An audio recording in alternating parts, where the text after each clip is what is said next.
Pernah dengar cerita ini nggak? Ada seorang ilmuwan, hebat banget lah pokoknya. Beberapa tahun setelah dia dapat Nobel, dia nggak sengaja nemuin rapor lamanya gitu. Di situ ada skor IQ-nya waktu kecil.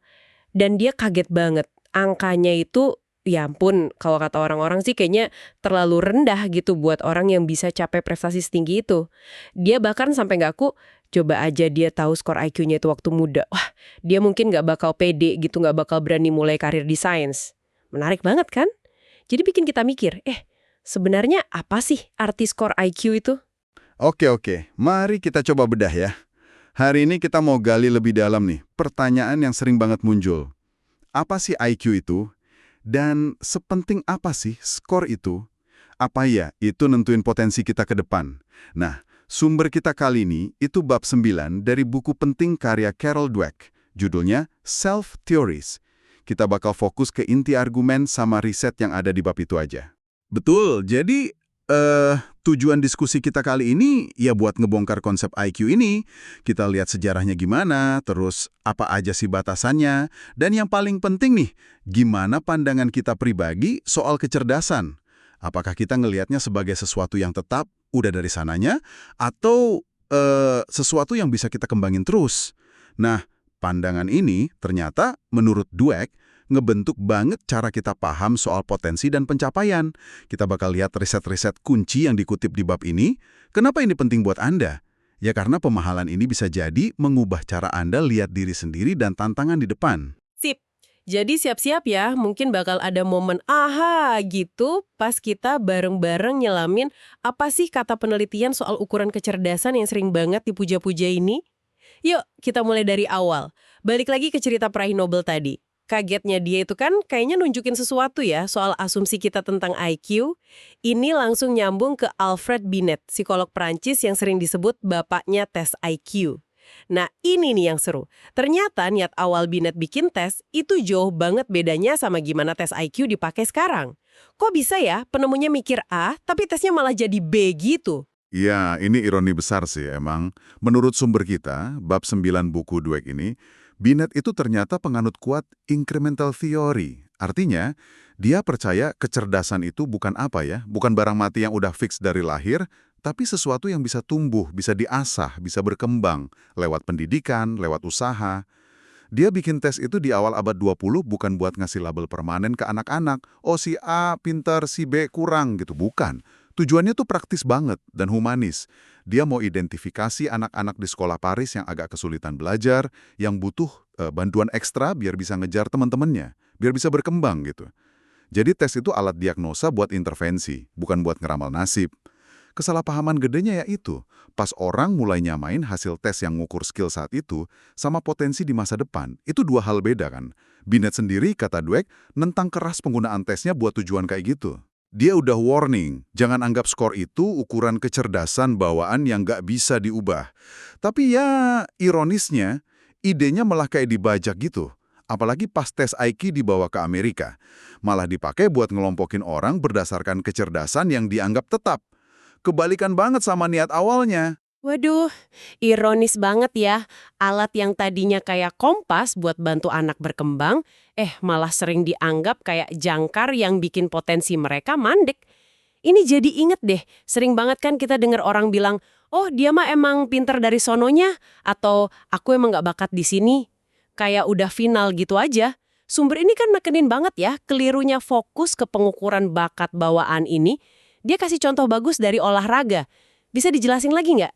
Tentu, Dweck di bab ini kasih contoh-contoh yang, wah, inspiratif banget buat nantang ide soal potensi yang kaku itu. Ada cerita Glenn Cunningham, pelari mil pemecah rekor dunia.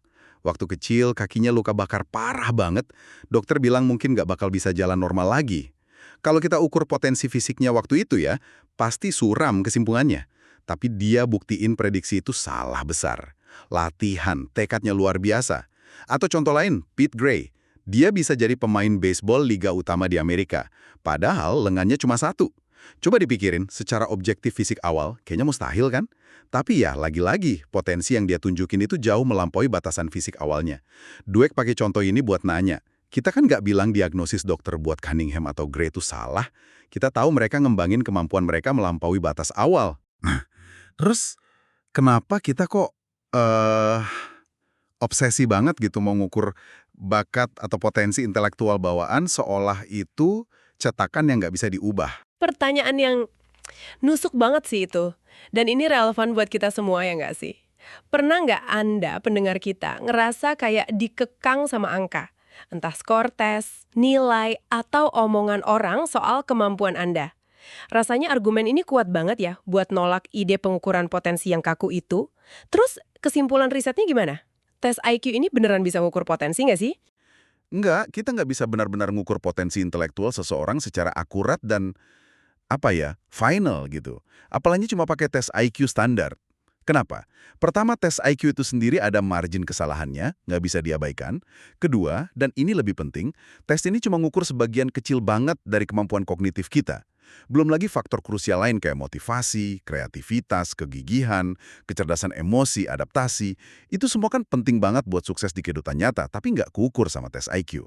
Makanya, Dweck bilang kehebohan soal beda IQ, katakanlah 5 atau 10 poin antar orang atau kelompok itu, ya sebagian besar nggak relevan dan sering bikin salah paham. Beda segitu tuh nggak bisa jadi patokan buat ngeramal siapa yang bakal sukses atau gagal. Satu-satunya manfaat kalaupun ada, dari lihat beda skor rata-rata antar kelompok itu, ya kalau itu bikin kita nanya, ada ketidakadilan nggak sih dalam kesempatan pendidikan atau lingkungan yang bikin beda? Terus kita berjuang buat bikin kondisi yang lebih adil. Tapi kalau pakai skor IQ buat justifikasi, buat nge-labelin potensi bawaan satu kelompok, wah, itu udah salah logika dan bahaya secara etis. Ini ini lumayan radikal ya pemikirannya kalau ingat gimana seringnya IQ disebut-sebut kayak ukuran mutlak gitu. Kayak angka emas penentu segalanya. Jadi klaim-klaim besar yang dasarnya cuma beda skor IQ dikit, itu sebenarnya nggak kuat ya landasan ilmiahnya buat prediksi masa depan. Tepat. Klaim-klaim deterministik kayak gitu sering banget ngabaikan kompleksitas perkembangan manusia. Peran faktor non-kognitif, peran lingkungan, itu gede banget. Prediksi IQ buat sukses jangka panjang itu sangat terbatas. Nah ini nih, jadi nyambung ke pertanyaan berikutnya yang wah menarik banget ini. Kalau potensi aja susah diukur pakai IQ, terus kecerdasan yang mau diukur itu sebenarnya apa sih? Para ahli sendiri sepakat nggak sih definisinya? Ini salah satu poin paling krusial yang dibahas Dweck. Jawabannya, nggak, nggak ada satu definisi kecerdasan yang, diterima semua ahli gitu. Sumber ini nunjukin ada perdebatan terus-menerus.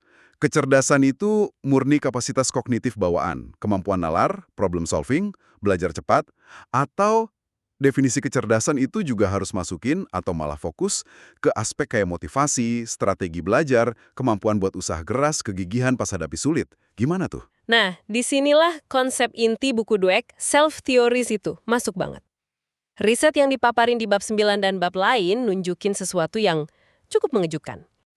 Cara kita mendefinisikan kecerdasan itu ternyata dipengaruhi banget sama keyakinan dasar kita soal sifat kecerdasan itu sendiri.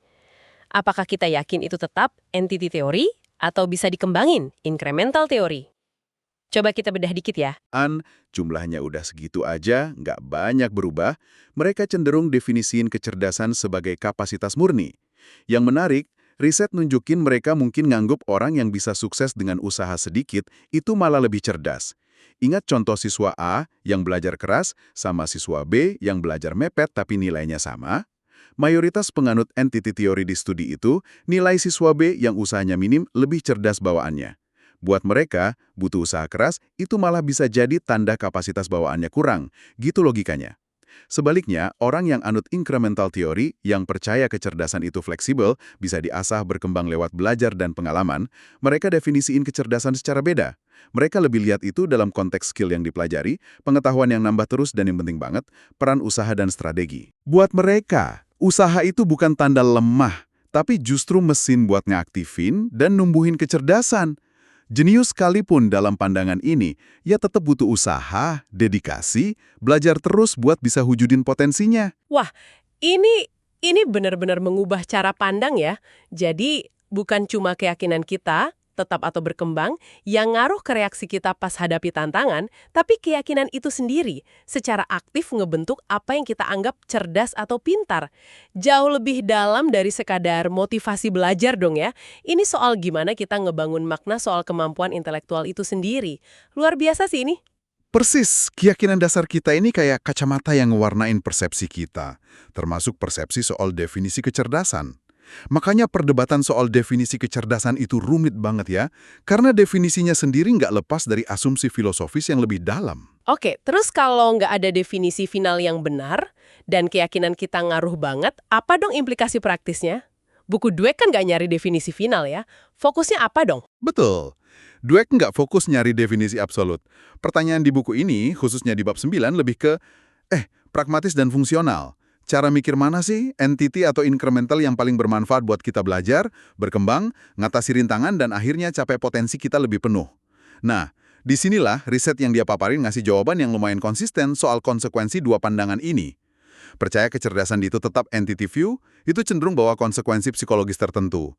Orang jadi lebih fokus ke tujuan unjuk kinerja. Pokoknya kelihatan pintar, jangan sampai kelihatan bodoh. Mereka mungkin lebih cemas pas hadapi tugas sulit, takut gagalnya ngebuktiin batasan permanen mereka. Akibatnya, bisa jadi malas ambil risiko, milih tugas gampang aja yang pasti sukses. Jadi lebih rapuh juga pas ketemu hambatan. Gagal itu sering diartikan sebagai cerminan langsung dari harga diri atau kapasitas mereka. Ya, bisa bikin down banget motivasinya. Wah, kedengerannya pandangan entity ini bisa ngekang banget ya. Kayak masang borgol nggak kelihatan, gitu. Bikin orang takut nyoba, takut keluar zona nyaman, atau susah bangkit lagi kalau gagal karena ngerasa ya emang segini doang bisanya gitu. Anda nangkep intinya. Itu bisa jadi pola pikir defensif yang ngehambat pertumbuhan jangka panjang. Sebaliknya nih, kalau percaya kecerdasan itu bisa dikembangin, incremental view, itu cenderung numbuhin pola pikir dan perilaku yang beda banget. Orang dengan pandangan ini lebih fokus ke tujuan belajar, bagaimana caranya ningkatin kompetensi, nguasain skill baru. Tantangan itu bukan ancaman, tapi kesempatan seru buat belajar, buat melarin kemampuan. Usaha dilihat sebagai jalan menuju penguasaan, bukan tanda kurang mampu. Yang penting lagi, gagal atau mundur itu nggak dianggap vonis akhir soal kemampuan mereka. Malah dilihat sebagai bagian wajar dari proses belajar, sebagai feedback berharga buat perbaiki strategi atau tambah usaha ke depan. Pandangan ini numbuhin daya juang, resilience yang lebih gede, bikin orang bisa tahan banting, terus belajar sepanjang hidup. Ini kerangka pikir yang konsisten terbukti lebih adaptif dan ya kondusif lah buat capai potensi. Pasti banyak dari kita yang pernah ngerasain salah satu dari dua mode ini ya di situasi beda-beda. Mungkin pas belajar materi susah, ngerjain proyek kantor, atau bahkan pas nyoba hobi baru. Beda antara ngerasa, wah nggak bisa nih gue, sama belum bisa nih, coba pelajarin lagi deh itu. Kerasa banget ya dampaknya. Jadi rangkuman utamanya apa nih yang bisa kita bawa pulang dari penelusuran bab 9 self-theories ini buat Anda semua? Ada beberapa poin penting ya. Pertama, tes IQ itu cakupannya terbatas banget, bukan alat akurat buat ngukur potensi masa depan secara keseluruhan. Kedua, ide bahwa kita bisa ngukur bakat bawaan secara pasti itu ya lebih kayak mitos aja sih daripada fakta ilmiah. Ketiga, yang kayaknya jauh lebih ngaruh ke hidup kita dibanding skor tes, itu adalah keyakinan kita sendiri soal sifat kecerdasan. Apakah kita lihat itu sebagai sesuatu yang udah final, paten, atau sebagai sesuatu yang dinamis, yang bisa terus kita pupuk, kita kembangin lewat usaha, strategi, dan belajar seumur hidup. Nah, mengingat semua keterbatasan buat ngukur potensi sejati, termasuk potensi diri kita sendiri, gimana kalau kita coba geser fokus secara sadar? Mungkin pertanyaan yang selama ini ada di kepala kita, sepinter apa sih saya? Itu bukan pertanyaan yang paling ngebantu ya. Gimana kalau kita ganti dengan pertanyaan yang lebih ke proses dan pertumbuhan? Misalnya, gimana caranya saya bisa terus belajar, berkembang, jadi versi diri yang lebih baik dari waktu ke waktu? Langkah apa nih yang bisa saya ambil hari ini? Fokusnya geser dari buktiin label ke proses pengembangan diri. Ini pertanyaan penutup yang kuat nih buat Anda renungkan. Kira-kira apa ya yang bakal berubah dalam cara Anda hadapi tantangan berikutnya? Entah itu tantangan belajar, kerjaan, hubungan, atau pengembangan diri.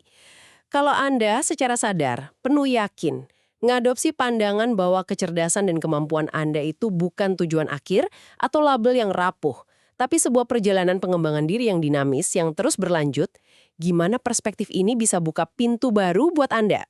Terima kasih banyak sudah menyimak dan berpikir bareng kami di penelusuran kali ini. Semoga ada percikan inspirasi ya. Sampai jumpa di eksplorasi berikutnya.